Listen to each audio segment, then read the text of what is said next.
The Philippine economic growth slows down in the second quarter of 2018, according to the report of the National Economic Development Authority. Rey Pelayo tells us why.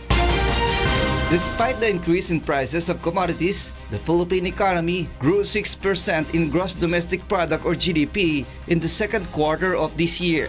The performance puts the country in third spot among the countries in Asia following Vietnam and China.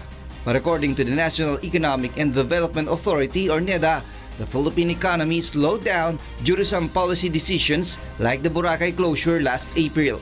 For the first quarter, tourist arrivals increased by 14%. Second quarter, tourist arrivals increased by 5%. So lumaki yung drop, but it's still positive.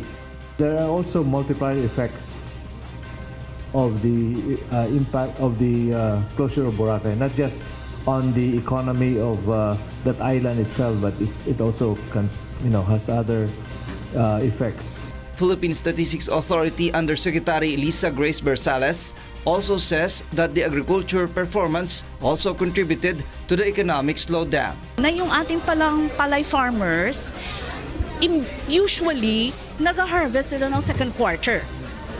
Ang ginawa nila, nag-harvest na pala sila sa first quarter. Kaya ang performance nila na-capture sa first quarter economic growth. The official adds that mining companies' control over the metal productions like nickel is also a factor.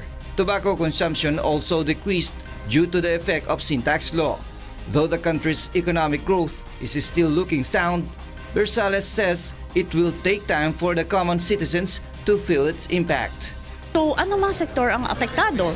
Yung agriculture sector, yung mga Boracay area for tourists, doon yung mararamdaman nila talaga na nag-slow down.